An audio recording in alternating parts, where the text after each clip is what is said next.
we get plenty of exposure. Sweet. Okay, good morning. So another one of my favorite topics, not only blood, but also now we're going to talk about something else, the liver. Okay, so here are the keywords I'm going to cover since they most commonly come up in ITE, but as you know, working with me, there's more to know about hepatology, morbid obesity, and laparoscopy. Okay, so some people think the heart is the most important organ. I disagree. Okay, there's the liver, so let's start with that. What does the liver do, and what do we know about, or need to know about the basic facts about liver physiology? Pretty big organ, about 1.2 to 1.5 kilo heavy. Blood supply, about 20 to 25% of our cardiac output, so gets a lot. And it comes from two blood vessels, hepatic artery, portal vein. The amount of blood they're getting is not 50-50. You get more from the portal vein, about 2/3, only 1/3 from the hepatic artery. However, that's not a static relationship. We get to this in the next slide. The oxygen delivery, however, comes from both blood vessels equally. Okay, artery has more oxygen than the portal vein. Okay, so blood supply different, but the oxygen amount probably not. The blood gets returned from the liver through the hepatic veins. Very short distance from the hepatic vein to the IVC, and also a very short distance from the IVC to then the right atrium. Okay, that's the reason why the liver is so vulnerable to changes in right heart function or in CVP preload. Because any kind of volume shift the heart suffers, the liver is going to pay the consequence. Hepatomegaly and right heart failure, pulmonary hypertension, etc. Okay. As I said, the relationship between portal vein and hepatic artery is not a static one. The portal vein, as it supplies or brings all the nutrients from your GI system to the liver to get processed, is depends really on what I eat. If I'm NPO for 12 hours, your portal vein blood flow is probably small. I've just eaten, okay, so initially small, but then coming up. Since the liver doesn't like fluctuation in blood flow, it's semi-auto-regulated. It wants a constant blood flow. Most of the organs want that, but the liver and the kidney get it. So the hepatic artery is going to compensate for the changes in the pulmonary vein blood flow. As pulmonary vein goes down, hepatic artery goes up. Why is it important? Is the physiology or pathophysiology where your pulmonary vein flow is, your portal vein flow is impaired? Portal hypertension comes to mind. So that's why we need to know, because it changes your anesthesia management. Because the most important thing about this to remember is, as the hepatic artery compensates for portal vein flow, the favor is not returned. The the pulmonary vein couldn't care less if there's fluctuation in hepatic artery flow. So if you have portal hypertension, meaning my portal vein flow is impaired, hepatic artery is going to compensate for it. Now I do anesthesia on a cirrhotic patient. My arterial blood pressure goes down, so does my hepatic artery blood flow, and therefore makes your liver extremely vulnerable for hypotension. Okay, so keep that in mind. That's why this is relevant. Okay, the liver does a lot of important things, and as I usually tell my patients, I can breathe for you, we can replace your heart function for you, we can replace your kidney function for you. You cannot replace this. That's how complex that is. The liver does a lot of metabolic functions. Xenobiotic, fancy word for saying drug metabolism, you know that. It metabolizes protein, it metabolizes the lipids, it metabolizes glucose. Major player in your glucose hemostasis. Anytime you eat, glucose gets stored in form of glycogen. That's the glycogenesis. Okay, and then when I fast, the liver's going to say like, okay, now you get a little. Okay, we are breaking down the glycogen in glucose, and so therefore we are maintaining a steady flow of carbohydrate substrate. That's what the liver does. So we can fast for 12 hours, we can eat. That makes it possible we don't have to eat constantly. Well, some people do, but we don't. We don't have Also want to point out the regulatory functions the liver is involved in to maintain your portal blood flow, to maintain hemostasis in glucose and in your intravascular volume. The renin, aldosterone, angiotensin system comes to mind. That's where the liver also is majorly involved in. Coming back to metabolic functions, also remember something from the basic exam. The metabolism in the liver is organized in certain zones. The zones are defined by oxygen availability. P450, major drug elimination process, is located in zone 1, which is the highest oxygen gradient, closest to the hepatic artery, closest to the portal vein. Substrate and oxygen are right there. This is your triad over here, and here's your hepatic vein branch. While in zone 3, you have oxygen deprived area. So these are the zones, the conjugation from the drug metabolism, they're located in zone 3. Again, why does that matter? An example, benzodiazepines, midazolam versus lorazepam.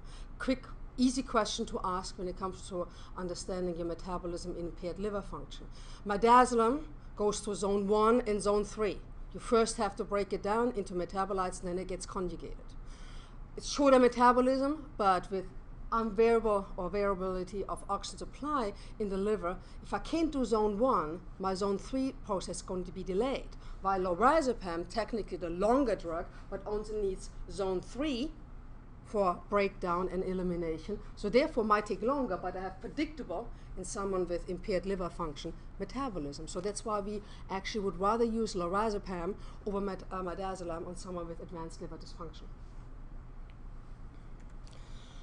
Okay, type of liver diseases. There's the acute hepatitis. Okay, your function is not is acutely break down to your toxins, or infection can go into a chronic form that's usually well compensated, but easily can be thrown in a decompensated state. Then there's cirrhosis. Cirrhosis means that your liver cells have been replaced with connective tissue, therefore becomes more scar. Your resistance is going up. That's the key word for developing portal hypertension. Cholestasis, it's just a drainage system. Your gall production is impaired. Therefore, your liver is exposed to this pressure coming from the inability to drain and inability to eliminate your bile products. In metabolic diseases, those livers look perfectly fine. Oxalosis. Your symptom will be you make a lot of kidney stones. The problem is the liver.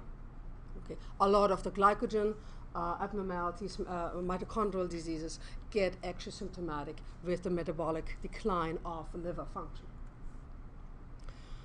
All right, end stage liver disease pathophysiology.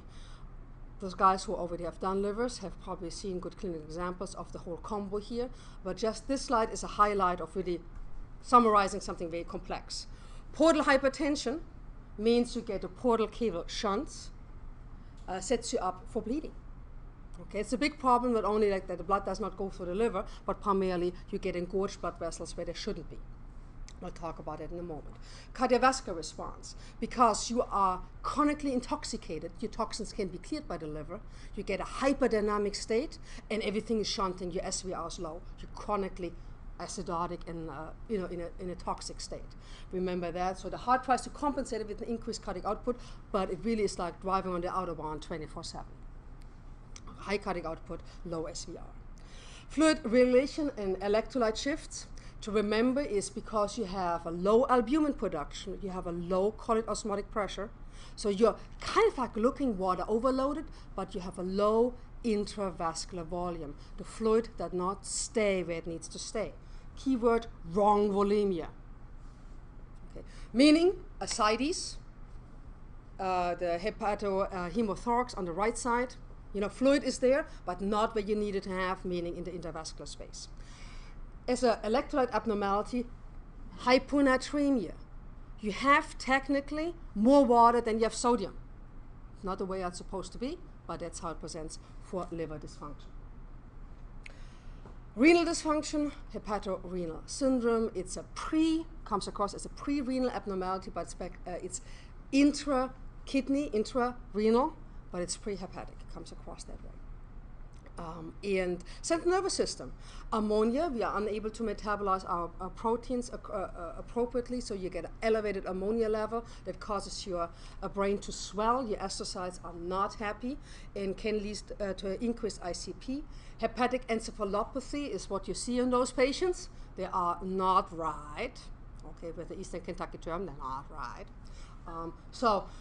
It's just more the inability to coordinate. You hold up, what is this? They don't recognize a pin. Lights on, nobody home probably describes hepatic encephalopathy the best. But it tells you those patients do have a significant CNS problem and very vulnerable to sedation. These are the people who should not get benzodiazepines. They get a lot of paradoxic responses. The alternatives would be Haldol, Benadryl in that substance group. The pulmonary response, also he will talk more in detail about hepatopulmonary syndrome, an important development for you to be aware of. Coagulation abnormality, we talked about that in detail yesterday about what the liver does for coagulation. So obviously we are not able to produce coagulation factors, making the clot, but also to breaking up the clot. So you have this weird imbalance between you have an INR3, but you have a DVT. The endocrinological response, we talked about the importance for glucose regulation. Beginning of end-stage liver disease, you are more hyperglycemic.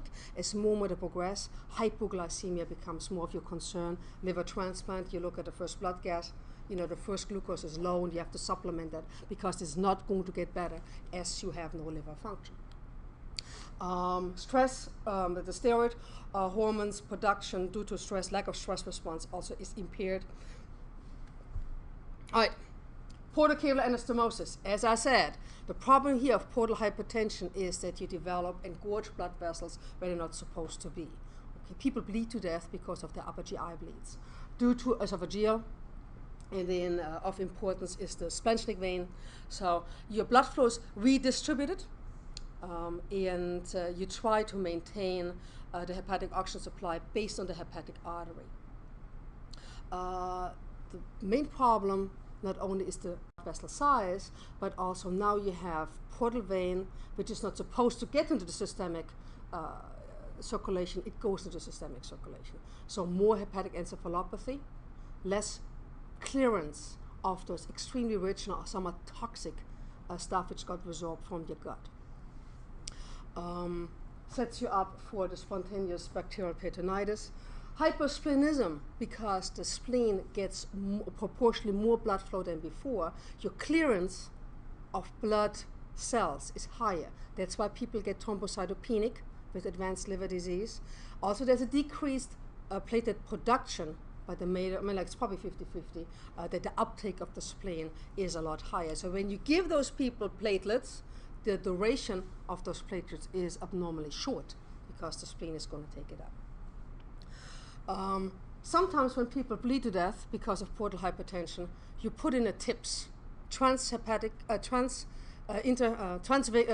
intrahepatic pulmonary systemic shunt. Basically, you do that to avoid that those blood vessels, this engorged blood vessel, make you bleed to death. You create a shunt between portal vein and IVC to offload that pressure to hopefully buy some time before you have a liver transplant or things getting better. Okay, so TIPS is kind of like this. You know, we use that concept. How do we classify people with advanced liver disease? Old system is the Child-Turgot-Pugh score, but sometimes I still ask a question about it. Just look briefly at those components and what's similar and what's not. The reason why we abandoned that score was because it's a class A, B, C.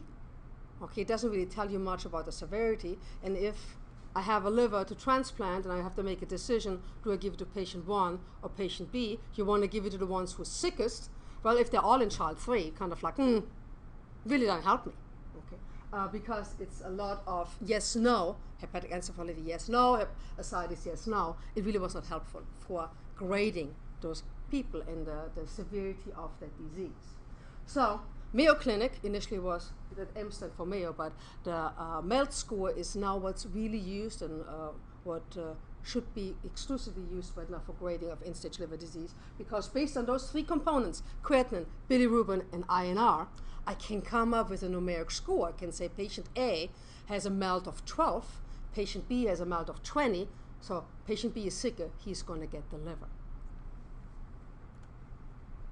All right, so those three factors drive the MELD score. There are a few exception points, meaning if I'm on hemodialysis, I just use a creatinine of 4 because creatinine will fluctuate. Some people are sick and need a liver transplant, but are not really liver function decline, hepatic, the HCC, the carcinoma, hepatocellular carcinoma. The liver function is fine, but you will die because your liver is growing somewhere where you can't resect it without resecting your whole liver. So they get exemption points. Hyponatremia gets exemption points. So do the presence of hepatopulmonary syndrome or hepatorenal syndrome. So you can be bumped up if you look at for transplant classification. But the really cool thing about the MELD score is to remember it was developed to predict your 3 months mortality. A MELD in the single digits, you're thinking like the mortality, the accepted perioperative mortality for liver transplant is above 3%. You are better off if you have a single-digit MELD not to get a liver. Your mortality actually is low if you just keep the one you have. Versus if I have a MELD in the 40s, you have a 70% chance you're going to die in the next 3 months. So here, all bets are off. We're going to go ahead. You can classify, you can predict your mortality. That's how the MELD was developed and the MELD is used. The hepatopulmonary syndrome. Pathophysiology you see because we are unable to detoxify our body. Keyword is remember, it's the worst thing from HPV. Hypoxic pulmonary vasoconstriction. Here we do the opposite. We do vasodilation everywhere. All shunts are open. You have such a high cardiac output, such a high pulmonary blood flow that this is normal. Here down here, the second picture is abnormal. Now we have to open up all the shunting blood vessels and we're shunting blood away from the alveoli, from the oxygenation process. So they're hypoxemic, PaO2 of less than 60 on room air. And I can give them oxygen and it's not going to fix it because I'm not going to make contact in my alveolus. It's all shunting away from the oxygenation surface. All right? So that in a nutshell is hepatopulmonary syndrome. Sometimes you get confused with this one, the portopulmonary hypertension. Also here, inability to clear vasoactive medications, but here the lung is going to respond differently because it sees this high blood flow and it gets this high pressure and volume overload, and it's going to like, whoa, whoa, whoa, this is too much pressure and I need to protect myself against all this pressure. It's going to respond with a vascular hypertrophy. The arteries get fatter, your media gets thicker, to the point where your pulmonary arterioles get obliterated. The pressure of the wall is higher than the pressure inside of the wall, and I get pulmonary hypertension. Okay, it has nothing to do with oxygenation. Here it's the circulatory pressure. Your pulmonary artery pressures are up. If a mean is above 35, this is a contraindication to doing a liver transplant because this process is irreversible. When those arteries starting to hypertrophy, this media gets thicker. Even if I give you a new liver, this is not going to go away. So based on pulmonary hypertension, your mortality is increased, so therefore there is no advantage to fixing your liver dysfunction. All right, so here comes my favorite operation. Okay, liver transplant. Because what do I do when I have advanced liver disease and my liver is not going to recover? I can give you another liver. For those of you guys who haven't done a liver transplant yet, just a brief outline of the surgical procedure. 3 stages. First, we're doing a big abdominal incision and identify everything. We try to get to the hepatic ileum to identify all the vascular structures. And you can imagine how much fun that is on a coagulopathic patient with engorged abdominal veins and blood vessels, and everything you touch is just going to bleed. And because he had some infections in there, there's a lot of scar tissue. It's a lot of fun. It's a bloody mess. Okay, and it's most from the surgical stages, the most unpredictable one because you don't know how quickly it's going to take you, how much scar tissue adhesions, etc. there is. To get to your endpoints, meaning identify all the structures. Then ANHEPATIC means we disconnect the liver from all incoming and outgoing blood vessels. We take it out. We put a new one in. we do those anastomoses, and then when everything is done, we start the NEOHEPATIC phase because we open up this donated organ to the new circulation, and then we have a new liver, the NEOHEPATIC stage. All right, going through step by step. Pre-ANHEPATIC, just remember, bloody mess. Coagulopathic, engorged blood vessels, everything is going to bleed, and it's very unpredictable. ANHEPATIC, major problem for us is that we have to interrupt or at least majorly impede the IVC blood flow by just having to, the IVC goes directly on the back part of the liver, so you cannot resect it without at least putting a big clamp behind it to have resection surface. Since we're getting blood return to the heart from SVC and IVC, so you're diminishing your preload by 50%, plus minus, give or take. That's more or less tolerated. If you have a lot of portal hypertension, and therefore the anastomosis have been developed, that the duration of your end-stage liver disease actually can predict how people respond to that stage. As longer is better. And last stage, before you take that liver out, you clamp the hepatic artery in the hepatic vein, but this stage is characterized, but you have no liver function. Therefore, no metabolism of your medications, no metabolism of citrate. We talked yesterday about like how important it is that citrate gets metabolized by the liver into lactate and then bicarb. Okay. So therefore, here, whatever you give, it's what you have to deal with. So hypocalcemia in this stage, very common. And glucose metabolism, you know, you can imagine. If hemodynamically the discontinuation of IVC blood flow is not tolerated, you have that option of creating a VENO-VENO bypass. What that means is by putting a cannula in femoral and into portal vein, you drain the blood out to a system. It's not a pump. It's still driven by your cardiac output, so it's only facilitated. So from IVC, you create an external connection to give the blood back to the SVC. That's the VENO-VENO bypass. Your advantages are you have more hemodynamic stability because now you're not only running on IVC blood return, you do get something back from the, on the SVC, you get something back from the IVC. Your splanchnic veins are decompressed, they're not engorged, and you have a better temperature control because that artificial circuit can warm. However, the complication risk, almost a third of those patients have a lot of artificial surface, and someone has a very imbalanced coagulation system, thrombosis risk, very high. Haven't seen an air embolization, but technically, surely it's possible because you are draining area from a field where all blood vessels are technically exposed to air, so it's easy to suck that in. And the cannula placement also is not going to be a fun portion of that operation. As you probably clinically know, we try to avoid that, but it's a possibility if your cardiac output does not maintain well on SVC alone. All right, so here's a little bit the anatomical picture of what you see during liver transplant or what your surgeon sees. So liver gets unplugged from the major blood vessels, and then we have to create those anastomoses. The IVC anastomoses are the first one to be done.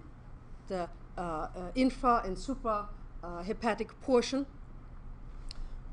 Then you do the portal vein, and then you are ready to give this organ back to at least restore blood flow.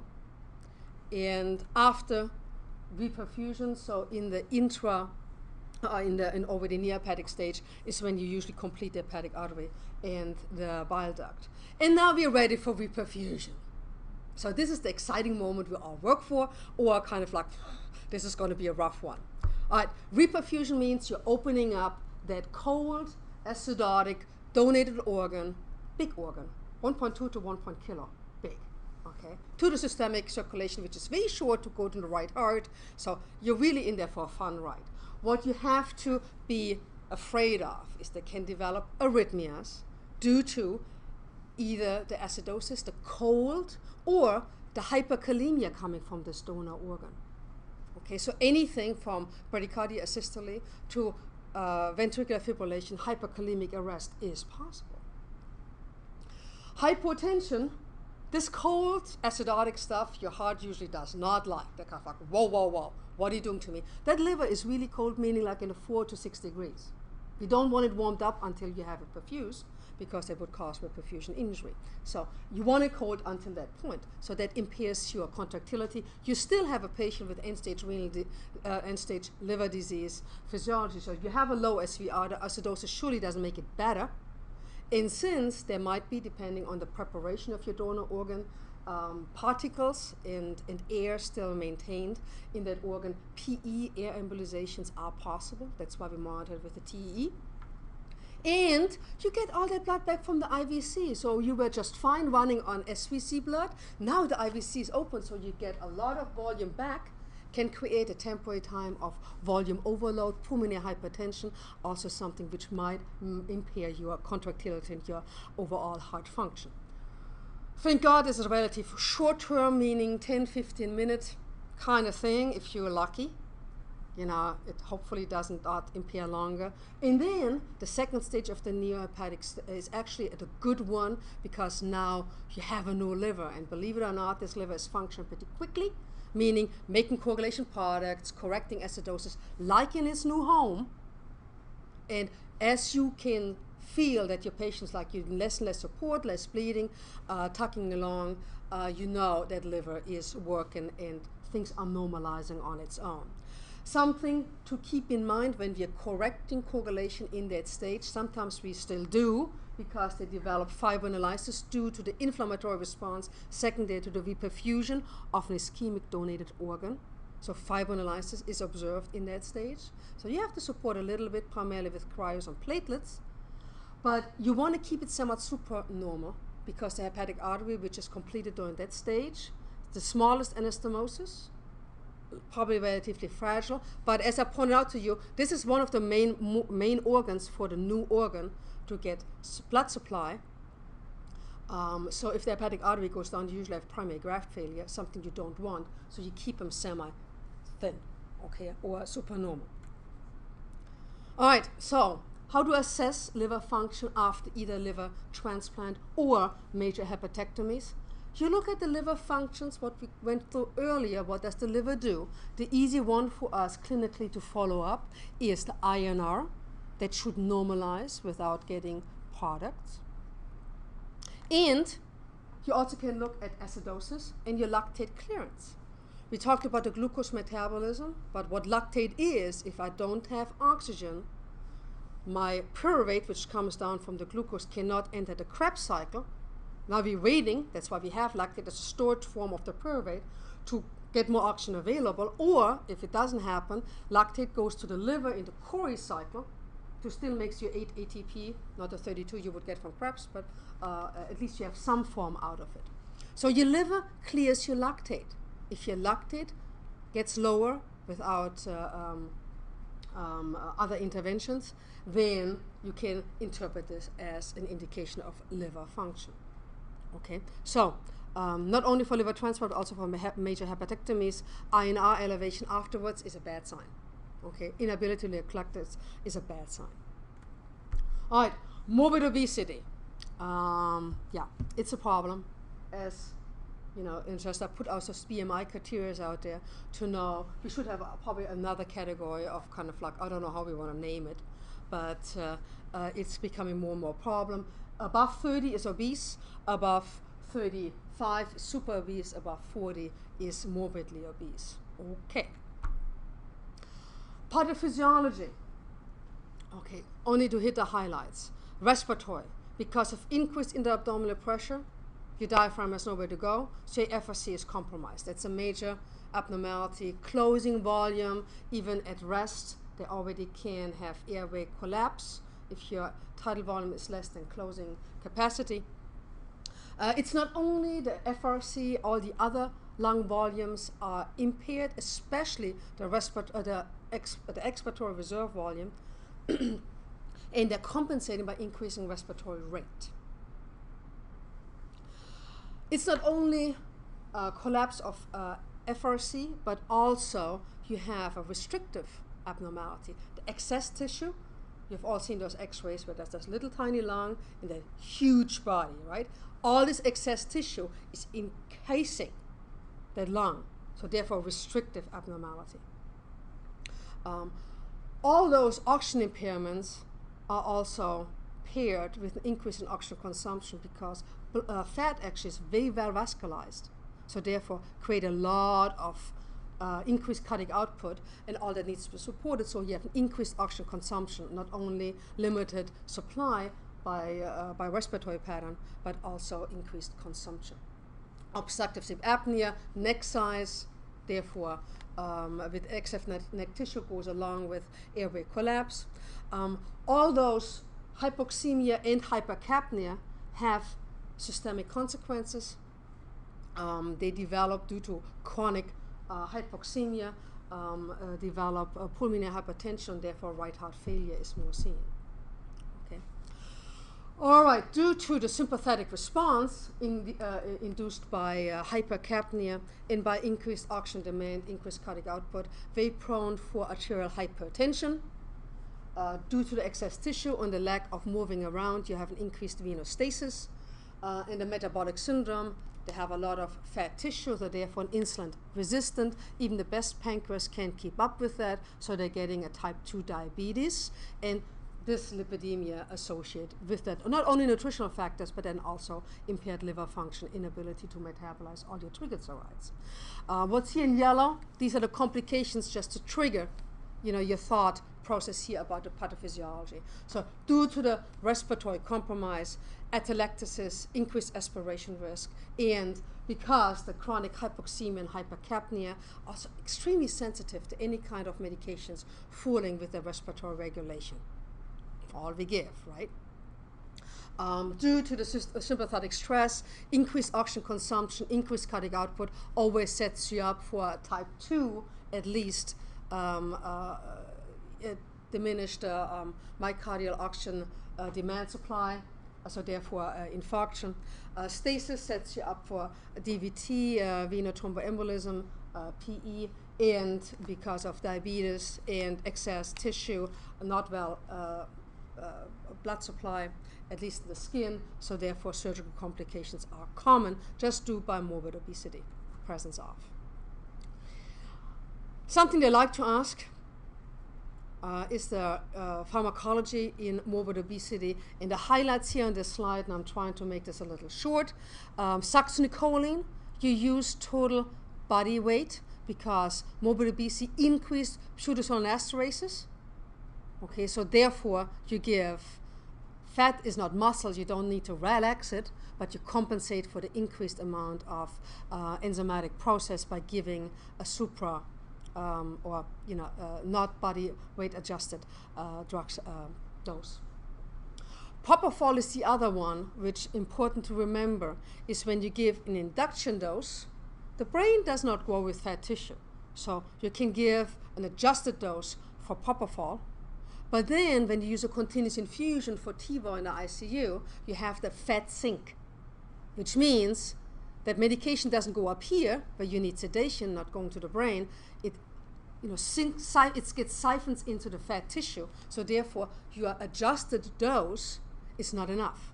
Higher risk of awareness. So for continuous, you use the total body weight. For induction, you used an adjusted form. In that review paper I'm going to send you guys out, all this is summarized, so that's why I don't want to spend any more time. Major only like the volatile anesthetic, a little bit controversial, but the safe route is desflurane is better. If you have the choice, don't use ISO because ISO accumulates in the fat the most. Differences between SIVO and DES are depending what study you look at. Anything respiratory compromise, need to be careful. Those patients benefit from multinodal, meaning opiate-sparing analgesia postoperatively. All right, so what we do when we have too much fat tissue? No, we're not going to diet. We're going to suck it up. TUMESCENT LIPOSUCTION technique, we anesthesiologists actually are a little scared of, but plastic surgeons are not, so they're doing it. What it means is I take a large volume of a really crazy concentration of lidocaine and epinephrine. You see the dose, 40 to 50 milligrams per kilo body weight is the max dose for lidocaine. And the rationale is here because you give a combo between lidocaine and epi, and you just infiltrate the tissue with it with a couple of liters or so. Because epinephrine causes the vasoconstriction, so you do get the analgesia from the lidocaine for a relatively long time, anesthesia for 10 hours, duration up to 24 to 36 hours, because you give such a crazy dose of epinephrine. Okay, so great, I can suck out all that fat tissue in a while because fat tissue is so vascularized. If you wouldn't give that much epinephrine, you would have too much bleeding during that procedure. Okay, so that's the technique. But the complication we are scared of is, like, we know the toxic dose of lidocaine, and it's not 40 to 55 milligram per kilo. Okay, so surely you can have lidocaine toxicity with all the cardiac and neurological abnormalities. And because of the delayed resorption, it will not occur until your patient's already discharged from your ambulatory surgery center. Okay, scared. The hepatic metabolism, due to that technique, the cytochrome is impaired, and other drugs which need to use that route, meaning acetaminophen, caffeine, acetaminophen, codeine, and cyclosporins, should not be given during that time, and can compromise their excretion. Volume overload, because you give a lot of fluid and you're causing vasoconstriction. Your epinephrine also has some systemic consequences when it gets absorbed. Patients are prone for volume overload and pulmonary edema. With morbid obesity, the right heart dysfunction also all gets aggravated due to this technique. All right, laparoscopy. Physiological changes during a laparoscopy. You're inflating your abdomen with CO2. So you have to think about the intra-abdominal pressure consequences, and then what does the CO2. The position of your patient, laparoscopy, if I do a lap chole, I get head up. If I do a hernia repair, I get, hernia repair, I get head up. No, head down. For pelvic surgery, I go head down. All this matters when you talk about respiratory function. But the increased abdominal pressure makes it harder for your diaphragm to go. You get changes in your respiratory pressures, peak airway pressures, and your lung compliance. It sets you up for dialectasis and VQ mismatches. The cardiovascular response actually is probably more driven by the CO2, but also like the intra-abdominal pressure, aka also intrathoracic pressure, can compromise that. You have a biphasic response because the increased pressure in the abdomen will affect your adrenal glands. It measures kind of like, what's going on? So you have a stress response. That increased abdominal pressure is going to tell to the adrenal gland kind of like something ain't right, you got to do something about it. Which means we have a release from humoral factors, vasopressin primarily, but also a little bit of norepinephrine. You see a hypertensive response. It's not just the pain, it's also a humoral response, because even if you give analgesia and deepen your anesthetic, it doesn't go away. Then, with a mild intra-abdominal pressure, your splenic veins get squeezed out and provide a little bit more preload, but then the increased intra-abdominal pressure then can compromise your IVC blood return, so therefore you have a decreased preload. So a lot of things can go on, it's a duration thing. Initially, early, it's usually a hypertensive side, and then it gets more. Okay. The CO2 has a respirator, you have to increase, the CO2 gets absorbed, you have to increase your minivolume ventilation because of increased intra-abdominal pressure, more rate than volume. The CO2 absorption depends on where you are operating on. Intra-abdominal, probably not that bad. Retroperitoneal is really a higher absorption rate.